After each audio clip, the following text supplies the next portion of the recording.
Hello, you're on the Reddit Reveals channel. You don't get to cry now, I said.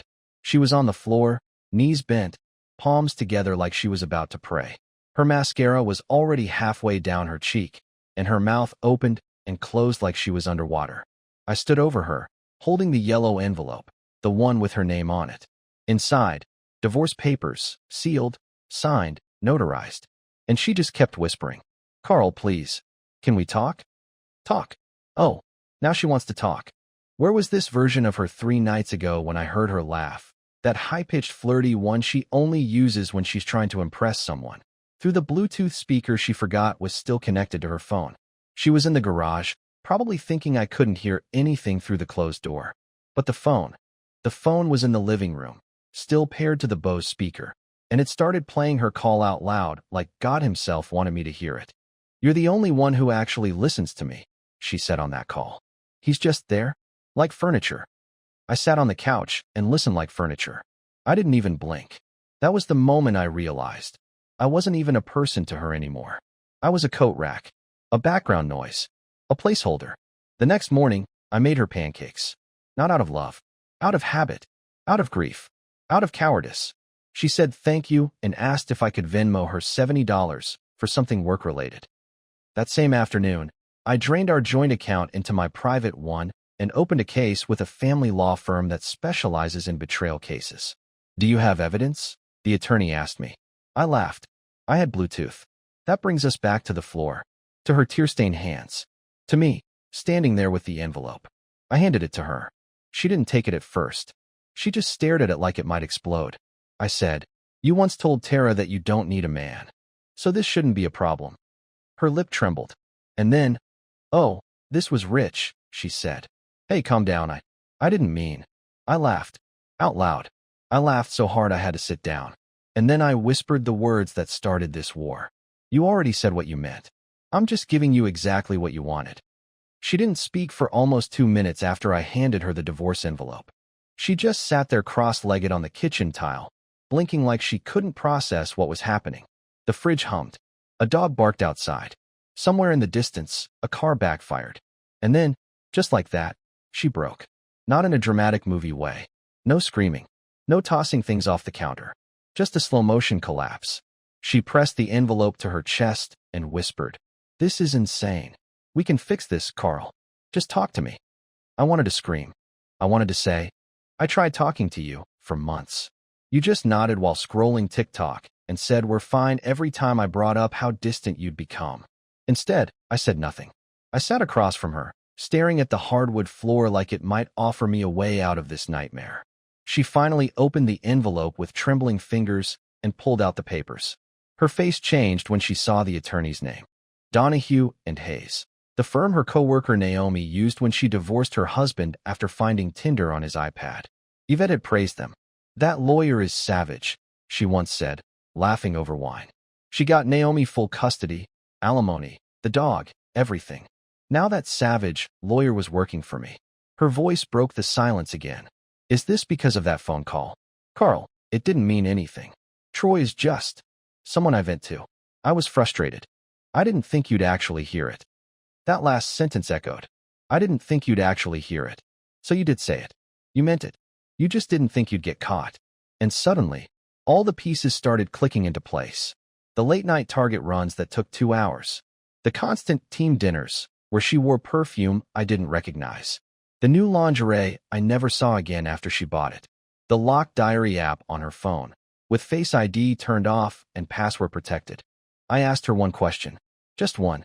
"Are you sleeping with him?" She didn't flinch. She didn't gasp. She didn't scream and accuse me of being crazy. That would have almost comforted me. Instead, she looked down at her lap and said the worst possible thing she could have said. "Does it matter now?" I laughed again, but this time it hurt. I could feel it in my ribs. That kind of laugh you let out when your heart's trying to stop itself from splitting in half. "Yes," I said quietly. "It matters. It matters because you had a choice, Yvette. And you didn't just choose to lie, you chose to mock me." Her eyes welled up, but I didn't care. I had no tears left to offer her. She leaned forward on her knees like a broken actress at the end of a failing audition and whispered, "I made a mistake, Carl, but I never stopped loving you." That line, That pathetic, recycled line. If she loved me, she wouldn't have turned me into a ghost in my own home. If she loved me, she wouldn't have deleted texts, gaslit me for months, and only cared once I finally got off my knees. You said you didn't need a man, I reminded her coldly. You meant it. She nodded slowly, like she accepted the verdict, and for the first time in a long time, she went completely silent. And that silence? That's the only honest thing she's given me in the last 2 years. But it was too late. She could cry. She could beg. She could say it was a phase, a mistake, a moment of weakness. It didn't matter, because I'd already made a decision she never expected me to make. I was done being the nice guy. I was done waiting to be chosen. I was no longer the man she pitied. I was the man who finally walked away. And what came next would change her life forever. The morning after I served her the papers, the house felt different. Quieter. Not peaceful, though, like the silence you get right before a tornado hits. I sat at the kitchen table drinking reheated coffee while Yvette moved around like a shadow, avoiding eye contact, her footsteps weirdly careful, as if she thought the floor might betray her too. She didn't speak until noon. She walked into the room holding a pink bathrobe closed with one hand and her phone in the other. Her hair was a mess. Her voice cracked. "Can we at least talk to someone? Like a counselor?" she asked. I didn't look up. "We could have. Months ago." Her voice raised a notch, all fake shock and guilt. "So that's it? You've just made up your mind without even trying to fix us?" I finally looked at her and calmly said, "You didn't want a man, remember?" That shut her up. She stood there, blinking at me like a kid caught stealing but still trying to figure out if they could talk their way out of it. It almost worked. For a second, a dangerous part of me remembered how we used to sit on this very couch watching bad horror movies, how she used to fall asleep on my chest and whisper about our future. But that version of her was gone, replaced. Or maybe it was all fake, and this new version was just who she really was, now that the mask had slipped. Still, despite everything, I told her I'd give her the weekend to sort out where she wanted to stay.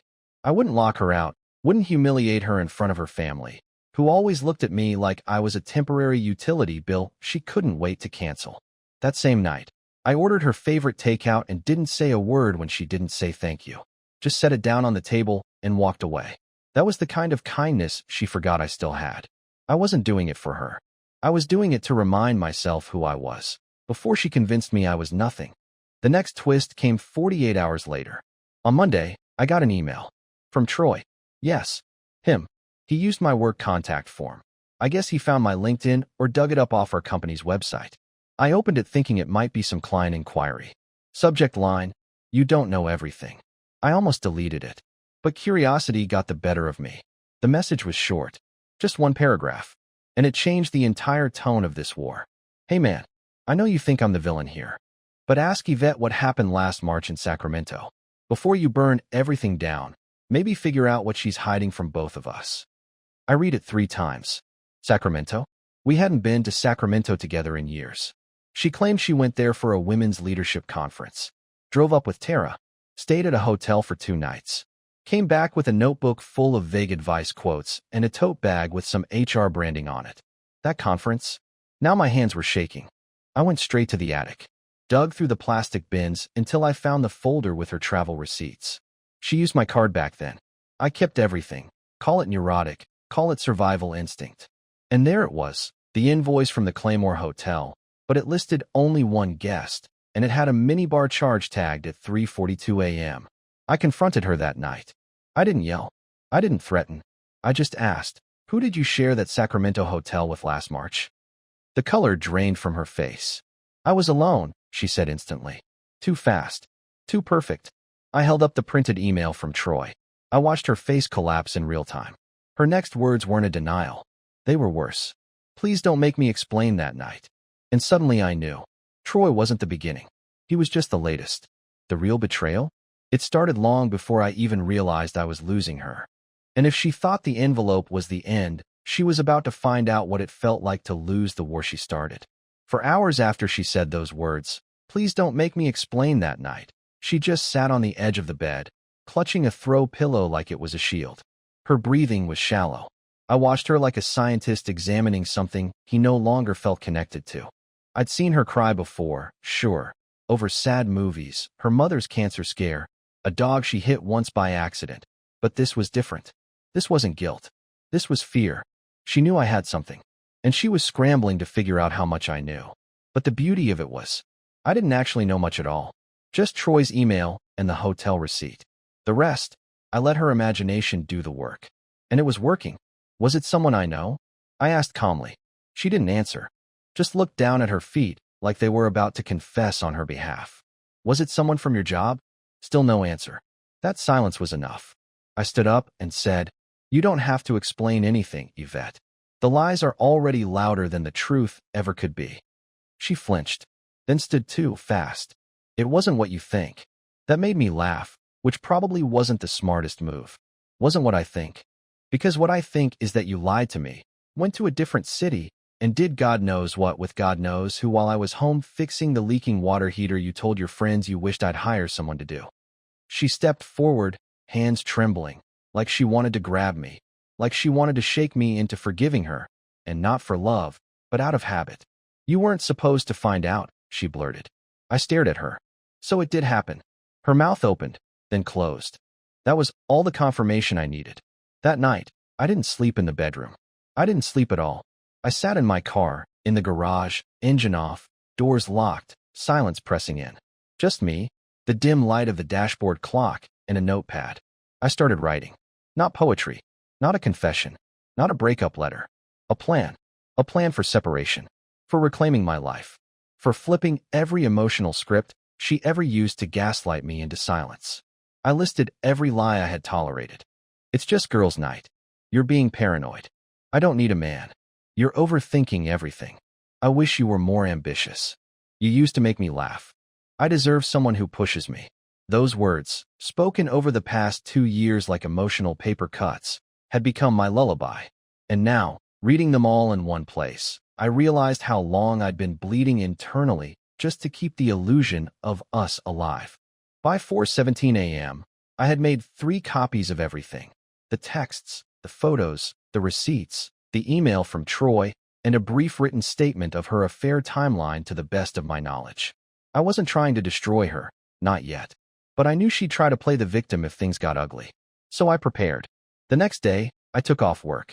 She was still in bed, probably thinking the silence meant surrender. But I wasn't done yet. I drove across town to an address Troy mentioned in his email signature, his business. He ran a small consulting firm. I walked in, asked to see him, told his receptionist I wasn't a client, but rather an interested party in something he helped break. She looked nervous. "Let me check if he's available." He was. And he looked worse than I expected, scruffy beard, eyes like he hadn't slept in days. One of those sad attempts at confidence that collapses the moment you look a man in the eyes too long. "You must be Carl," he said, gesturing toward a glass conference room. I didn't sit. "I didn't come here to fight," I told him. "I just want one thing." He raised an eyebrow. "Tell me what happened in Sacramento." He sighed and rubbed his forehead. "Look, man, I didn't even know she was married until that second night. She told me she was in a rough spot. Said her husband was distant. Depressed. I didn't come looking to destroy anything. But she wanted to be someone else for a weekend. That hit hard. Someone else." He nodded. "She told me she felt like a passenger in her own life. That with you. She was invisible." I clenched my jaw. I had been invisible because I made room for her. For her dreams. Her goals. Her chaos. I took the back seat willingly, thinking that's what love was.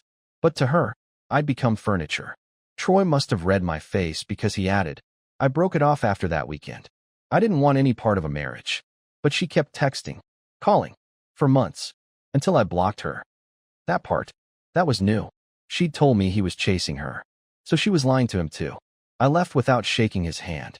He didn't deserve violence, and I didn't need closure. I had what I came for. When I got home that evening, she was waiting at the table with a candle lit, dinner on plates, music low in the background, some old track we used to slow dance to years ago. It was her last attempt. She looked up with those glassy eyes and said, "I'm sorry, Carl. Truly, I want to try again. I want to fix this." And I almost believed her, if not for the fact that she wore the same perfume she wore in Sacramento, the same one she had thrown out months ago. I didn't sit down at that table. Yvette had set the scene like she was performing a resurrection. Candlelight, clean plates, wine glasses we hadn't used since our third anniversary. Some Marvin Gaye track playing low in the background, the kind of soulful stuff she thought I'd get nostalgic over. She even wore that blue sweater I once told her made her look like a storm rolling in. Back then, that was a compliment. Now, it just felt like foreshadowing. She smiled with her chin tilted like she was trying to look both vulnerable and seductive, a calculated mess.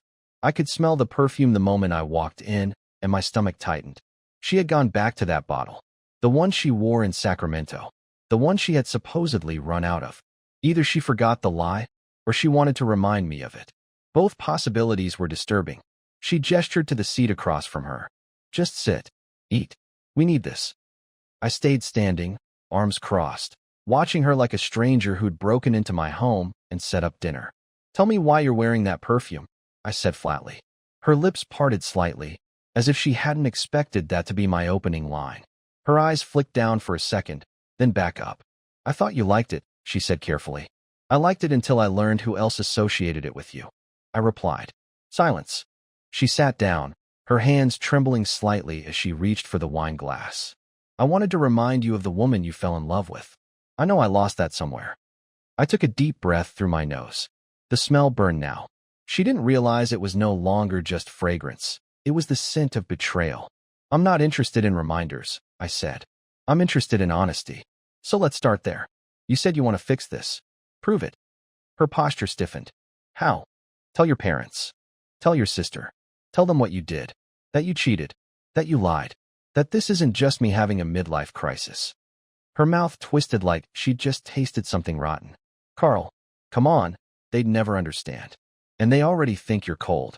Because you made me out to be a walking fog machine, I snapped. You used to tell people I was distant, boring, too quiet. I built you a life. You fed it to someone else. That shut her up. She stood suddenly, paced to the kitchen, then back to the table. You think you're the only one who gave up things in this marriage, she barked. You think I wanted to be a dependent housewife with a psychology degree gathering dust in a drawer while you worked late and forgot birthdays? I tilted my head. You told me you didn't want to work. You said it was overwhelming. I said I was scared, Carl. Not useless.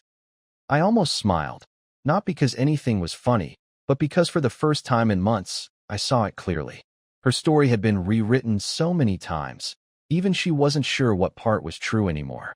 I leaned forward and said the most honest thing I'd said in weeks. You wanted freedom, Yvette. I'm just letting go of the chain.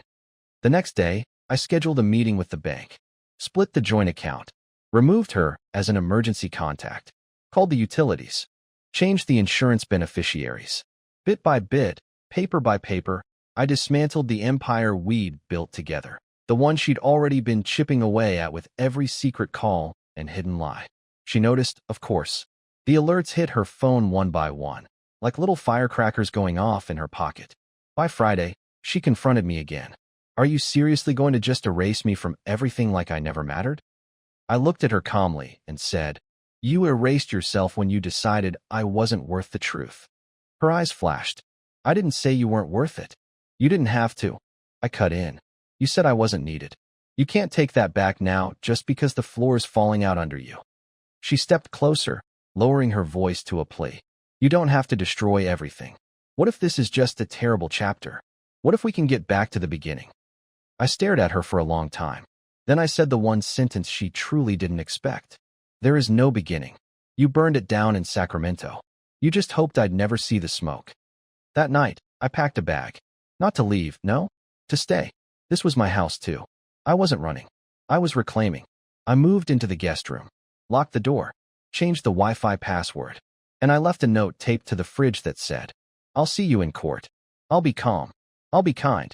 But I won't be blind again. It's funny how silence makes people scream louder than words ever could. After I moved into the guest room and started locking the door, things in the house shifted. Not all at once. Not like an earthquake, but more like slow erosion. The kind you don't notice until half the cliff's gone. Yvette started doing this thing where she'd cook a full dinner and leave it on the stove, hoping I'd eat some. I didn't. She'd leave little notes on the bathroom mirror in erasable marker. Let's not end this like strangers. I erased them before brushing my teeth. She started wearing my hoodie around the house again, The gray one with the frayed cuffs she used to accidentally shrink in the dryer because she thought it made me look too plain. Now it was a costume, but I didn't acknowledge any of it. I wasn't playing anymore. Instead, I dove into my process, meetings with the lawyer, securing financial records, pulling messages from old backups. I even found an old email thread from over a year ago where she complained to her friend Tara about me being checked out emotionally. That was around the same time I was working 12-hour days to help pay off her student loan debt, the one she conveniently told everyone she covered herself. My lawyer, Mrs. Donahue, read through the notes and said something I'll never forget. "You're not just divorcing her, Carlton. You're divorcing the version of yourself she made you shrink into." And she was right. I had been so preoccupied with surviving the betrayal that I didn't realize how small I'd become just trying to stay married. One night, around 11 p.m., Yvette knocked on my door. Softly, 3 times. I didn't answer. She knocked again, more insistently. Then she whispered, "Please open the door. I just want to talk." Still nothing. She stood outside for 5 minutes. I heard her breathing. I think she was crying, but I didn't look. Eventually, she walked away.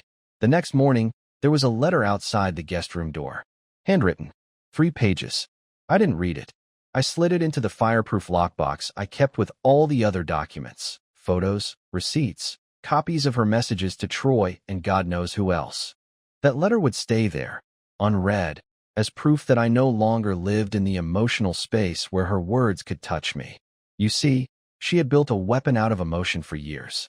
Guilt, tears, promises. She'd press those buttons whenever she needed the advantage. But now, the control panel was dead. Later that week, she tried a new angle, pity. She sat at the kitchen counter with red, swollen eyes and asked me, "What do I even tell people?" I shrugged. "Tell them whatever you've been telling them. That I'm cold. That I changed. That you didn't cheat, just connected emotionally with someone else." She flinched like I slapped her. "You know that's not fair." I laughed, sipping my coffee. Neither was Sacramento. She tried again. "Can we at least try mediation instead of a full divorce hearing? Keep this civil?" "Oh, this is civil," I said, voice level. "You should be grateful I'm not burning the whole thing to the ground." And then I said the one thing she couldn't recover from. "You never prepared for a version of me that didn't beg." She stormed out after that, slammed the front door, drove off in the car I was still paying insurance on. Good. Let her scream into the air. Let her tell herself I was heartless, cruel, robotic. Let her search for versions of me that no longer existed. I spent the rest of that evening doing something she hadn't done in years. I called my own mother. We hadn't spoken much in the last 6 months. Yvette always made it awkward, called her a lot to handle, and hinted that she was too involved. But now I understood. My mother saw through her. Always had. I told her everything. She didn't say, "I told you so." She just said, "It's good to have you back, Carl." That broke me. For the first time since the day I discovered those texts, I cried. Not over Yvette. Not over the betrayal. I cried because I realized how much of myself I'd buried to make her comfortable. The next morning, I woke up to find her car back in the driveway. And sitting on the kitchen table was her engagement ring. No note. No words. Just the ring. A surrender, maybe. Or a trap. I wasn't sure. But I didn't touch it. I left it right there, shining like a warning. She wanted to end this on her terms, with one final emotional nuke to pull me back in. But it was too late. This wasn't about who hurt who anymore.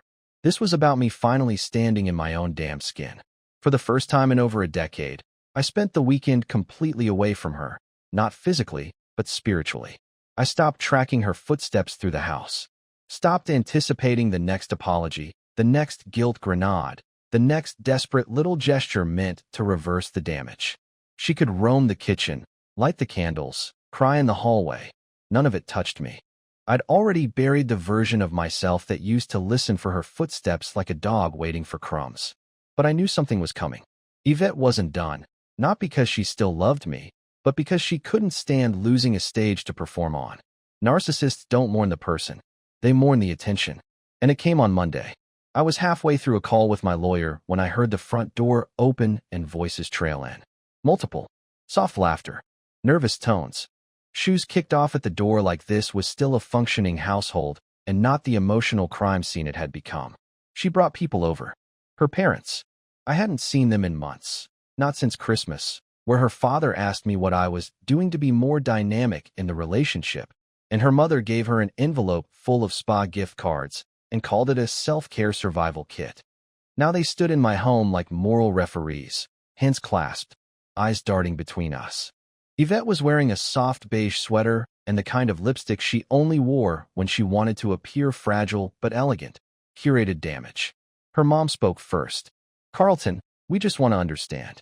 Yvette says this all happened so fast." I didn't move from the hallway. "It didn't. You just weren't paying attention." Her father tried the peacemaker role. "Marriage is difficult. People make mistakes. But you two built something real. Doesn't that mean anything to you?" I locked eyes with him and said, "You don't know a thing about what I built. Only what she told you. And she told you just enough to stay the victim." The room went quiet. Yvette's face twisted, but she didn't speak. For once, she didn't know what version of herself to play. The dutiful daughter?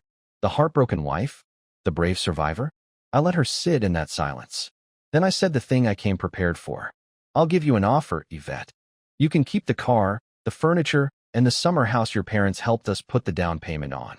But only if you agree to an uncontested divorce and submit a signed affidavit confirming infidelity as the cause." Her parents both looked shocked. She looked like she'd been slapped. "That's not fair," she began. "It's generous," I cut in. "Because if we go to court, I'll bring every receipt, every message, every contradiction. I'll make you explain Sacramento under oath. And I'll let your father read the email from Troy himself." The room chilled. Her mother suddenly looked down at her hands. Her father cleared his throat and said nothing.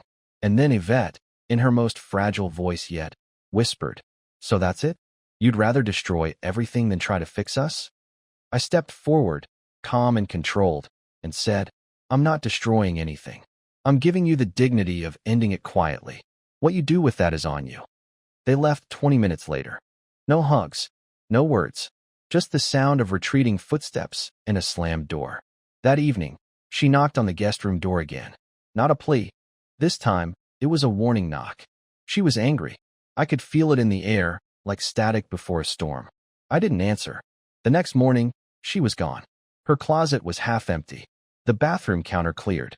Her ring still sat untouched on the kitchen table, now surrounded by a small stack of mail and a check for the last half of the mortgage payment. Her final contribution, I guess. Or maybe her final jab. Hard to tell anymore. I sat on the couch, watching dust float in the morning light, and for the first time since this all began, I felt weightless. She left without signing anything. No affidavit. No confirmation. Coward's exit. But that was fine, because now I controlled the story. Later that week, I met with our mutual friend, Jonah, someone who had known both of us for years. I told him everything. Not for gossip, not for support, but because I knew she'd try to spin her version eventually. I let him read the documents. The texts. The receipts. His jaw locked. He shook his head like he couldn't believe it. Then he said something I didn't expect.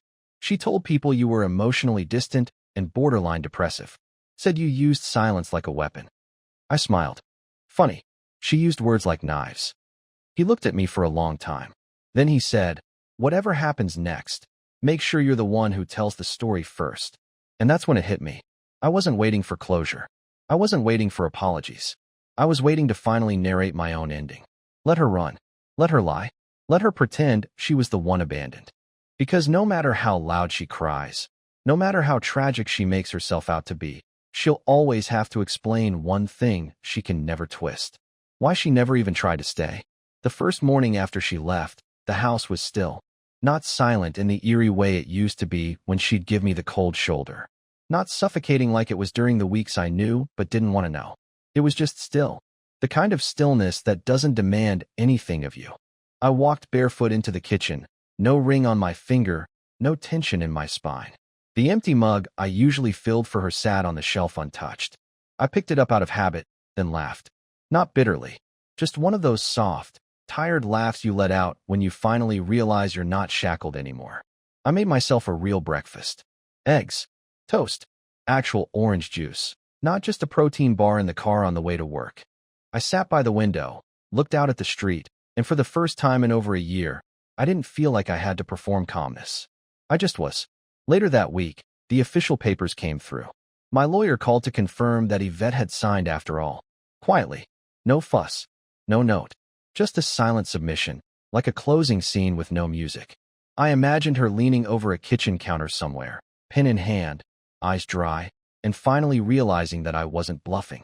That I had walked away without slamming the door. I didn't celebrate. There was no champagne, no dramatic solo toast to freedom. But I did something more important. I called up Jonah and told him I wanted to host people again, a few close friends. Nothing fancy, just good food, open space, and zero lies. And that Saturday they came. We grilled in the backyard, laughed, played music. No one asked about her. No one danced around the elephant in the room. They didn't need to. Everyone could tell. I was lighter. Jonah pulled me aside as the sun dipped low and handed me a beer. "You look good, man," he said. "Like, genuinely okay." I nodded. I think I forgot how that felt. "You gonna get back out there?" I shrugged. "Eventually. But right now, I'm dating my peace." He laughed and raised his bottle to that. "Best damn relationship you'll ever have." A few weeks later, I ran into her by accident. At a grocery store, of all places.